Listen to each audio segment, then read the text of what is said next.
ಪತ್ರಕರ್ತರ ಸ್ನೇಹಿತರೆ, ನಾನು ಬೇರೆ ಒಂದು ಕೆಲಸಕ್ಕೆ ಬಂದಿದ್ದೆ. ಯಮುನಾ ಬನ್ನಿ ನಮ್ಮ ಕಾಟೂರಿಗೆ ಬರೋಣ ಅಂತ ಕರ್ಕೊಂಡು ಹೋಗಿ ನೋಡೋಣ ಅಂತ ನಾನು ಬಂದೆ. ನನಗೆ ಈ ತರದ ಜಾಗಗಳ ಸಮಸ್ಯೆ ಬಗ್ಗೆ ಗೊತ್ತಿದೆ ಎರಡು ಕಾರಣಕ್ಕೆ. ಒಂದು, ನಾನು ಕುಂದಾಪುರದ ಹತ್ರ ಕುಡುಬಿಯರ ಬಗ್ಗೆ ಒಂದು ದೊಡ್ಡ ಸ್ಟಡಿ ಮಾಡಿದ್ದೆ ಹಿಂದೆ, ಮತ್ತು ಅದರ ಅಭಿವೃದ್ಧಿಗೆ ಸರ್ಕಾರ ಏನ್ ಮಾಡಬೇಕು ಅಂತ ಹೇಳಿದ್ದೆ. ಅದರಲ್ಲಿ ನಾನು 7 ರೆಕಮೆಂಡೇಶನ್ ಕೊಟ್ಟಿದ್ದೆ. 7 ಅದರಲ್ಲಿ 4 ಸರ್ಕಾರ ಮಾಡಿದೆ, 3 ಮಾಡಲಿಲ್ಲ. ಹಾಗಾಗಿ ಈ ಸಮಸ್ಯೆಗಳ ಬಗ್ಗೆ ನೀವೇನು ಹೇಳಿದ್ದೀರಿ ಅದರ ಬಗ್ಗೆ ಸುಮಾರಾದ ತಿಳುವಳಿಕೆ ಇದೆ. ನನಗೆ ಒಂದು 2 ಹೊಸ ವಿಷಯ ಇದೆ. ಆಮೇಲೆ ನಾನು ಈಗ ಬೆಂಗಳೂರಿನಲ್ಲಿ ಕನ್ನಡ ಅಭಿವೃದ್ಧಿ ಪ್ರಾಧಿಕಾರದ ಅಧ್ಯಕ್ಷ ಆಗಿದ್ದೇನೆ. ಆದರೆ ನಾನು ಹುಟ್ಟಿ ಬೆಳೆದ ಊರು, ನೀವೇನು ಈ ಊರು ಇದೆಯಲ್ಲ, ಇದಕ್ಕಿಂತಲೂ ಹಿಂದುಳಿದ ಪ್ರದೇಶ. ಕುಕ್ಕೆ ಸುಬ್ರಹ್ಮಣ್ಯ ಅಂತ ಕೇಳಿರ್ಬೇಕು. ಅಲ್ಲಿ ಒಂದು ಬಂಟಮಲೆ ಅಂತ ಒಂದು ಕಾಡಿದೆ. ಆ ಕಾಡಿನ ಒಳಗಡೆ ನಾವು ಹುಟ್ಟಿ ಬೆಳೆದದ್ದು. ಅಲ್ಲಿಂದ ಶಾಲೆಗೆ ಹೋಗ್ಬೇಕಾದ್ರೆ ನಾನು ಬೆಳಿಗ್ಗೆ 10 ಕಿಲೋಮೀಟರ್ ಓಡ್ಬೇಕಾಗಿತ್ತು, ಮತ್ತು ಶಾಲೆ 4 ಗಂಟೆಗೆ 4:15 ಮುಗಿತಾ ಇತ್ತು. 4 ಗಂಟೆಗೆ ಬಿಟ್ಟು ಮತ್ತೆ 10 ಕಿಲೋಮೀಟರ್ ನಾನು ಮನೆಗೆ ಓಡಿಕೊಂಡು ಬರಬೇಕಾಗಿತ್ತು. ದಿನಕ್ಕೆ 20 ಕಿಲೋಮೀಟರ್ ನನ್ನ 10ನೇ ಕ್ಲಾಸಿನವರೆಗೆ ಓಡಿದೆ. ಕಷ್ಟ. ಕಾಡು, ಅದರಿಂದ ಮಳೆ ಬಂದ್ರೆ ಜಿಗಣೆ, ಆಮೇಲೆ ಕಾಡಿನೊಳಗೆ ಹೋಗುವಾಗ ಹಾವುಗಳು, ಆಮೇಲೆ ಈಗೆಲ್ಲ ಸ್ವಲ್ಪ ಸೇತುವೆಗಳಿಗೆ, ನಾನು ಇಲ್ಲಿ ಬಂದಾಗ ಅನೇಕ ಸೇತುವೆಗಳನ್ನು ನೋಡಿ. ನಾನು 60ನೇ ಇಸ್ವಿಯಲ್ಲಿ 1960ನೇ ಇಸ್ವಿಯಲ್ಲಿ ಶಾಲೆಗೆ ಹೋಗುವಾಗ ಸೇತುವೆಗಳಿರಲಿಲ್ಲ. ಹಾಗಾಗಿ ಶಾಲೆಗೆ ಓಡುವಾಗ ಮಳೆ ಬಂದ್ರೆ, ಮಳೆ ತುಂಬಿದ್ರೆ ನಮ್ಗೆ ಶಾಲೆಗೆ ಹೋಗ್ಲಿಕ್ಕೆ ಆಗ್ತಿರ್ಲಿಲ್ಲ. ಒಮ್ಮೆ ಅಂತೂ ಶಾಲೆಗೆ ಹೋಗಿದ್ದೆ ನಾನು. ಸಾಯಂಕಾಲ ಬರುವಾಗ ಇಷ್ಟೊತ್ತಿಗೆ ಮಳೆ ಬಂತು, ಹೊಳೆ ತುಂಬಿತ್ತು. ನಾನು ಹೊಳೆ ದಾಟ್ಲಿಕ್ಕೆ ಆಗಲಿಲ್ಲ. ಹೊಳೆ ದಾಟ್ಲಿಕ್ಕೆ ಆಗಲಿಲ್ಲ ನನಗೆ.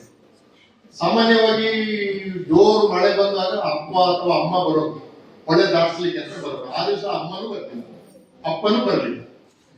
ನಾನು ಈಗ ಬರ್ತಾರೆ ಕಾಡಿನ ನಡುವೆ ಹೊಳೆ, ಭಯಂಕರ ಕಾಡು. ಈಗಲೂ ಹಾಗೆ ಇದೆ. ಕುಕ್ಕೆ ಸುಬ್ರಹ್ಮಣ್ಯ ಹತ್ರ ಇಲ್ಲಾದ್ರೂ ಸ್ವಲ್ಪ ಆದ್ರೂ ಬೆಳಕಿದೆ. ಭಯಂಕರ ಕಾಡು. ಇಲ್ಲಿ ನೋಡಿದ್ರೆ ಆಕಾಶ ಕಾಣಲ್ಲ, ಆತದ ಕಾಡು. ಅಲ್ಲಿ ಏನ್ ಮಾಡ್ಬೇಕು ಅಂತ ಗೊತ್ತಾಗದೆ ಇನ್ನು 4ನೇ ಕ್ಲಾಸ್.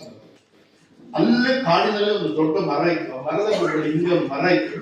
ಆ ಮರ 2 ಮರದ ನಡುವೆ ಜಾಗ ಇದೆಯಲ್ಲ, ಅಲ್ಲಿಗೆ ಎಲ್ಲ ಮುಖ ಇಟ್ಟು ಬೆಳಿಗ್ಗೆವರೆಗೆ ಕೂತ್ಬಿಟ್ಟು.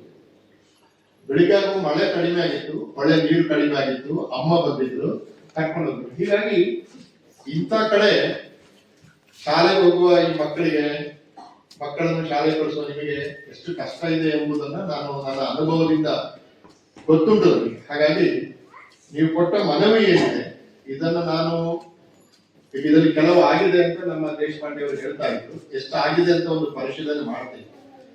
ಮತ್ತೆ ಎಷ್ಟು ಮಾಡ್ಲಿಕ್ಕೆ ಸಾಧ್ಯ ಎಂಬುದನ್ನು ನಾನು ಹಿರಿಯರಾದ ದೇಶಪಾಂಡೆ ಅವರು ನಿಮ್ಮ MLA, ನನಗೆ ವಿಧಾನಸೌಧದಲ್ಲಿ ಪರಿಚಯ ಅವರು ತುಂಬಾ.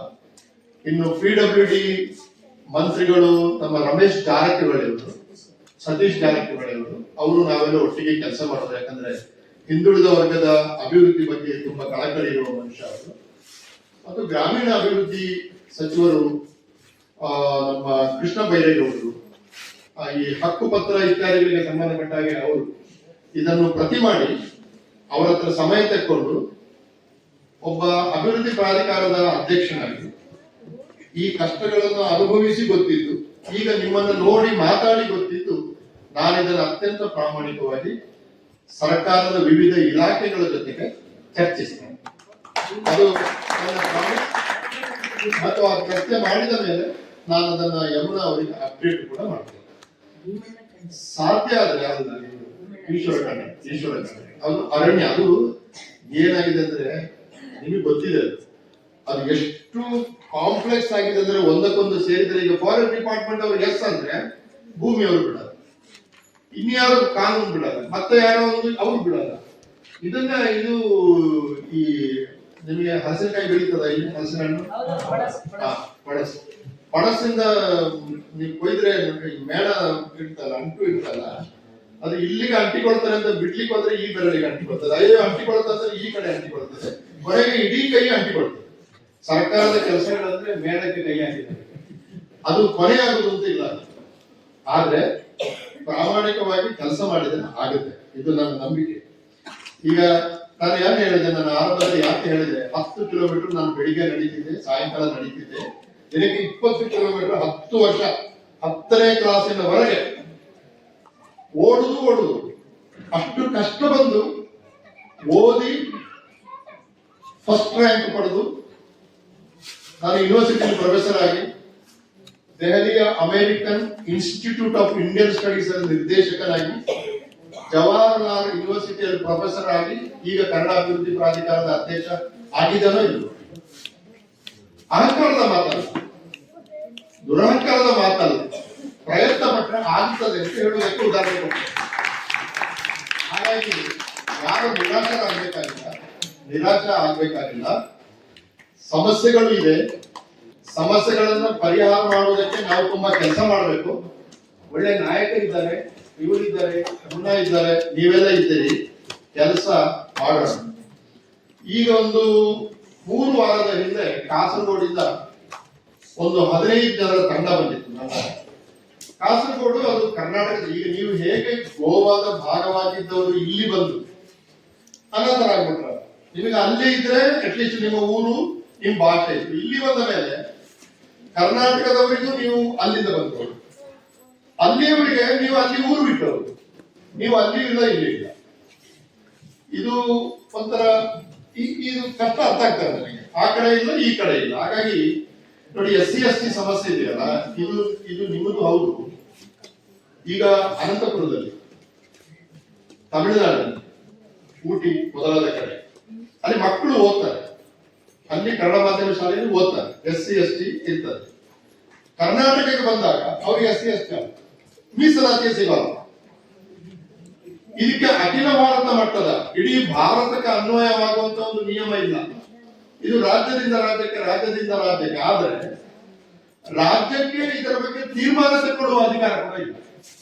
ಈಗ ನೀವು ST ಅಂತ ನಾವು ಹೇಳುವಂಗಿಲ್ಲ, ನಾವು ಇಲ್ಲಿ ಇವರು ST ಹೌದು, ಆದ್ದರಿಂದ ಇದನ್ನು ನೀವು ರೆಕಗ್ನೈಸ್ ಮಾಡಿದ್ರೆ ಕೇಂದ್ರ ಸರ್ಕಾರಕ್ಕೆ ತಿಳಿಸಬೇಕು. ನನಗೆ ಗೊತ್ತಿದ್ದ ಹಾಗೆ ನಿಮ್ಮದು ಬಹಳ ಹಿಂದೆ ಕೇಂದ್ರ ಸರ್ಕಾರಕ್ಕೆ ಹೋಗಿದೆ, ಕೇಂದ್ರ ಸರ್ಕಾರ ಅದನ್ನು ಕೊಂಡಾಡಿಬಿಟ್ಟು ಕೂತಿದೆ. ಯಾರು ಅದನ್ನು ಎತ್ತಬೇಕು? ನಮ್ಮ ಜನಪ್ರತಿನಿಧಿಗಳು ಡೆಲ್ಲಿಗೆ ಹೋಗ್ತಾರಲ್ಲ, MP ಅವರು ಎತ್ತಬೇಕು, ವಿಶ್ವೇಶ್ವರ ಹೆಗಡೆ ಅವರು ಎತ್ತಬೇಕು. ಅವ್ರಿಗೆ ಎತ್ತುವುದಿಲ್ಲ ಬೇರೆ ಬೇರೆ ಕಾರಣಗಳಿಗೆ, ಅಥವಾ ಅವರಿಗೆ ಅಲ್ಲಿ ಹೋಗಿ ಅದನ್ನು ಎತ್ತಿಸುವಷ್ಟು ಶಕ್ತಿ ಇರುವುದಿಲ್ಲ. ಇಲ್ಲಿಯದ ದೊಡ್ಡ ಜನಗಳು ಇದೆಲ್ಲ ಬಂದ್ರೆ ಬಾರಿ ಹೋಗಿ ಮಾಡ್ತಾರೆ, ಅಲ್ಲಿ ಡೆಲ್ಲಿ ಚಾಕು ಕೊಡ್ಕೊತಿರ್ತಾರೆ. ಇದು ಸಮಸ್ಯೆ ಆಗ್ತದೆ. ಆದ್ರೆ ನಾನು ಕಾಸರಗೋಡು ಯಾಕೆ ಹೇಳಿದೆ ಅಂತಂದ್ರೆ, ಅಲ್ಲಿ ಅನೇಕ ಸಮಸ್ಯೆಗಳಿತ್ತು. ಕೊನೆಗೆ ನಾವು ಕುಳಿತು ಏನು ಮಾಡಬಹುದು ನಾವು ಅಂತ ಒಂದು ಲಿಸ್ಟ್ ಮಾಡಿದ್ವಿ. ಒಂದು 13 ಪಾಯಿಂಟ್ಗಳನ್ನ ಲಿಸ್ಟ್ ಮಾಡಿ, ಅಂದ್ರೆ 2 ಇದೆ. ಒಂದು ಡ್ಯೂಯಬಲ್ ಅಂತ, ಮಾಡಬಹುದಾದ, ಕೆಲವು ಮಾಡ್ಲಿಕ್ಕೆ ಭಾರಿ ಕಷ್ಟ ಇದೆ. ಅದನ್ನು ಇಟ್ಕೊಂಡು ನಾವು ಅಳೋದ್ರಲ್ಲಿ ಏನು ಅರ್ಥ ಇಲ್ಲ. ಮಾಡಬಹುದಾದನ್ನು ಮಾಡಿ ಸೈನ್ ಹಾಕಿ ಮೊನ್ನೆ ನಾವು ಚೀಫ್ ಸೆಕ್ರೆಟರಿ ಕೊಟ್ಟಿದ್ದೀವಿ.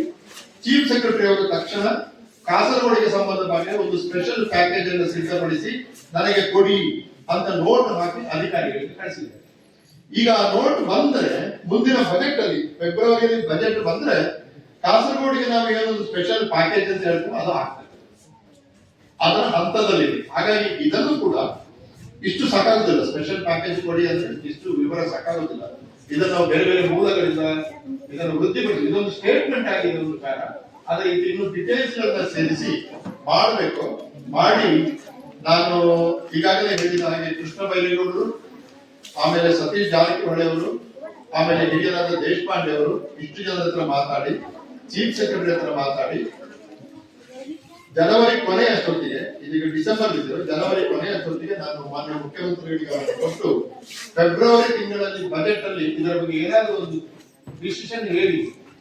ಆಗುದಿಲ್ಲ ಅಂದ್ರೆ ಆಗುದಿಲ್ಲ ಅಂತ, ಇದು ಆಗೋದಿಲ್ಲಪ್ಪ ಅಂತಂದ್ರೆ ಹೇಳಿ. ಆಗ ನಾವು ಕನಸು ಮಾಡ್ತೇವೆ, ಸುಮ್ಮನೆ ಆಗತ್ತೆ ನಮ್ಮ ಜೀವನ ವೇಸ್ಟ್ ಮಾಡೋದಿಲ್ಲ. ಇಲ್ಲ ಆಗುತ್ತೆ ಅಂದ್ರೆ ಏನ್ ಮಾಡ್ಲಿಕ್ಕೆ ಸಾಧ್ಯ ಹೇಳಿ ಅಂತ ನಾನು ಅದನ್ನ ನನಗೆ ಆದಷ್ಟು ಪ್ರಯತ್ನ ಪಡ್ತೇನೆ. ಮತ್ತು ನಾವು ಸುತ್ತೂರಿನಿಂದ ಬಂದಾಗ ಕಲಾವಿದರನ್ನು ಕುರಿತು ತುಂಬಾ ಸಂತೋಷ ಪಡಿಸಿದ್ರಿ. ಎಲ್ಲ ಈ ತರನೇ ಬೆಳೆದವರು. ಹಾಗಾಗಿ ನಿಮ್ಮ ಪ್ರೀತಿಗೆ ಕೃತಜ್ಞ. ನಿಮ್ಮ ಕೆಲಸಗಳನ್ನೆಲ್ಲ ಬಿಟ್ಟು ಇಷ್ಟೊತ್ತು ಕುಳಿತಿದ್ದೀರಿ, ಅದಕ್ಕೆ ಕೃತಜ್ಞತೆಯನ್ನು ಸೂಚಿಸುವ ಹಾಗೆ ನಾವು ಇದನ್ನು ಇಟ್ಕೊಂಡು ಕೆಲಸ ಮಾಡಬೇಕಂತ ನಮ್ಮ ಅಗತ್ಯ.